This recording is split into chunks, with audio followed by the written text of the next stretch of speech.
اعوذ باللہ من الشیطان الرجیم، پناہ مانگتا ہوں میں اللہ کی شیطان مردود سے۔ بسم اللہ الرحمن الرحیم، اللہ کے نام سے شروع جو بڑا مہربان نہایت رحم والا ہے۔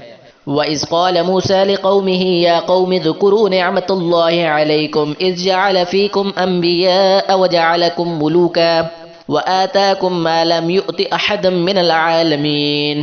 اور جب موسیٰ نے اپنی قوم سے کہا کہ بھائیوں، تم پر خدا نے جو احسان کیے ہیں ان کو یاد کرو کہ اس نے تم میں پیغمبر پیدا کیے اور تمہیں بادشاہ بنایا اور تم کو اتنا کچھ عنایت کیا کہ اہل عالم میں سے کسی کو نہیں دیا۔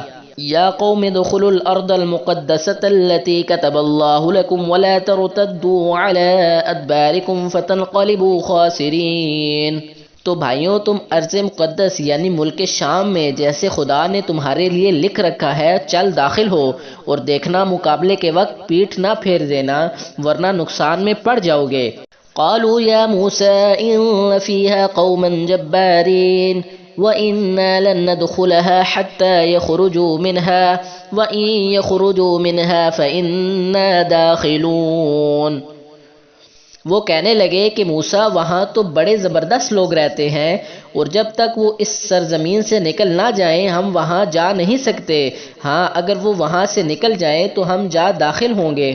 قال رجلان من الذين يخافون أنعم الله عليهم ادخلوا عليهم الباب فإذا دخلتموه فإنكم غالبون وعلى الله فليتوكلوا إن كنتم مؤمنين۔ جو لوگ خدا سے ڈرتے تھے ان میں سے دو شخص جن پر خدا کی عنایت تھی کہنے لگے کہ ان لوگوں پر دروازے کے رستے سے حملہ کر دو، جب تم دروازے میں داخل ہو گئے تو فتح تمہاری ہے، اور خدا ہی پر بھروسہ رکھو بشرطیہ صاحب ایمان ہو۔ قالوا يا موسى إنا لن ندخلها أبدا ما داموا فيها فاذهب أنت وربك فقاتلا إنا هاهنا قاعدون۔ وہ بولے کہ موسیٰ، جب تک وہ لوگ وہاں ہیں ہم کبھی وہاں نہیں جا سکتے، اگر لڑنا ہی ضرور ہے تو تم اور تمہارا خدا جاؤ اور لڑو، ہم یہیں بیٹھے رہیں گے۔ قال رب انی لا املک الا نفسی واخی فافرق بیننا وبین القوم الفاسقین۔ موسیٰ نے خدا سے التجا کی کہ اے پروردگار، میں اپنے اور اپنے بھائی کے سوا اور کسی پر اختیار نہیں رکھتا، تو ہم میں اور ان نافرمان لوگوں میں جدائی کر دے۔ قال فإنها محرمة عليهم 40 سنة يتيهون في الأرض فلا تأس على القوم الفاسقين۔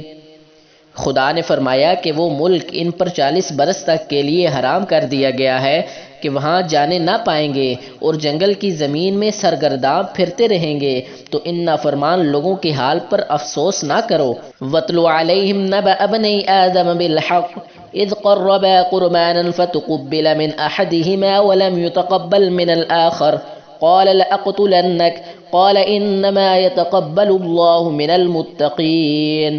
اور اے محمد صلی اللہ علیہ وآلہ وسلم، ان کو آدم کے دو بیٹوں بابیل اور قابیل کے حالات جو بالکل سچے ہیں پڑھ کر سنا دو۔ جب ان دونوں نے خدا کی جناب میں کچھ نیازیں چڑھائی تو ایک کی نیاز تو قبول ہو گئی اور دوسرے کی قبول نہ ہوئی، تب قابیل حابیل سے کہنے لگا کہ میں تجھے قتل کر دوں گا۔ اس نے کہا کہ خدا پرہیزگاروں کی نیاز قبول فرمایا کرتا ہے۔ لَئِن بَسَطتَ إِلَيَّ يَدَكَ لِتَقْتُلَنِي مَا أَنَا بِبَاسِطٍ يَدِيَ إِلَيْكَ لِأَقْتُلَكَ إِنِّي أَخَافُ اللَّهَ رَبَّ الْعَالَمِينَ۔ اور اگر تو مجھے قتل کرنے کے لیے مجھ پر ہاتھ چلائے گا تو میں تجھ کو قتل کرنے کے لیے تجھ پر ہاتھ نہیں چلاؤں گا، مجھے تو خدائے رب العالمین سے ڈر لگتا ہے۔ انی اريد ان تبوء باسمی واسمک فتکون من اصحاب النار وذلك جزاء الظالمین۔ میں چاہتا ہوں کہ تو میرے گناہ میں بھی ماخوذ ہو اور اپنے گناہ میں بھی، پھر زمرہ اہل دوزخ میں ہو، اور ظالموں کی یہی سزا ہے۔ فطوعت له نفسه قتل اخیه فقتله فاصبح من الخاسرین۔ مگر اس کے نفس نے اس کو بھائی کے قتل ہی کی ترغیب دی تو اس نے اسے قتل کر دیا اور خسارہ اٹھانے والوں میں ہو گیا۔ فبعث اللہ غرابا يبحث في الارض ليريه كيف يواري سوءة اخيه قال يا ويلتى أعجزت أن أكون مثل هذا الغراب فأواري سوءة أخي فأصبح من النادمين۔ اب خدا نے ایک کوا بھیجا جو زمین پر کریدنے لگا تاکہ اسے دکھائے کہ اپنے بھائی کی لاش کو کیوں کر چھپائے۔ کہنے لگا کہ مجھ سے اتنا بھی نہ ہو سکا کہ اس کوے کے برابر ہوتا کہ اپنے بھائی کی لاش چھپا دیتا، پھر وہ پشیمان ہوا۔ من اجل ذلك كتبنا على بني إسرائيل أنه من قتل نفسا بغير نفس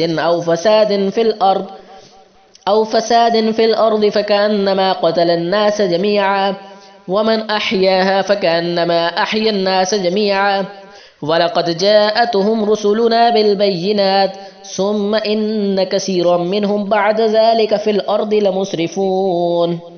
اس قتل کی وجہ سے ہم نے بنی اسرائیل پر یہ حکم نازل کیا کہ جو شخص کسی کو ناحق قتل کرے گا، یعنی بغیر اس کے کہ جان کا بدلہ لیا جائے یا ملک میں خرابی کرنے کی سزا دی جائے، اس نے گویا تمام لوگوں کو قتل کیا، اور جو اس کی زندگانی کا موجب ہوا تو گویا تمام لوگوں کی زندگانی کا موجب ہوا، اور ان لوگوں کے پاس ہمارے پیغمبر روشن دلیلیں لا چکے ہیں، پھر اس کے بعد بھی ان میں بہت سے لوگ ملک میں حد اعتدال سے نکل جاتے ہیں۔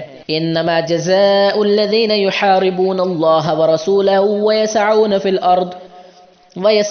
الارض فسادا ان یقتلوا او یصلبوا او تقطع ایدیہم وارجلہم من خلاف او ينفوا من الارض ذلك لهم خزي في الدنيا ولهم في الآخرة عذاب عظیم۔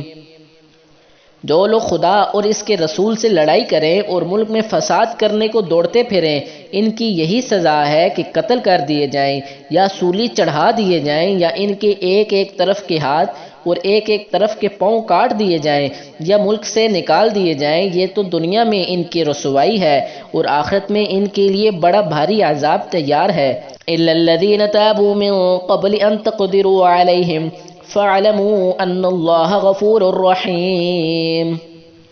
ہاں جن لوگوں نے اس سے بیشتر کہ تمہارے قابو میں آ جائے توبہ کر لی تو جان رکھو کہ خدا بخشنے والا مہربان ہے۔ صدق اللہ العظیم۔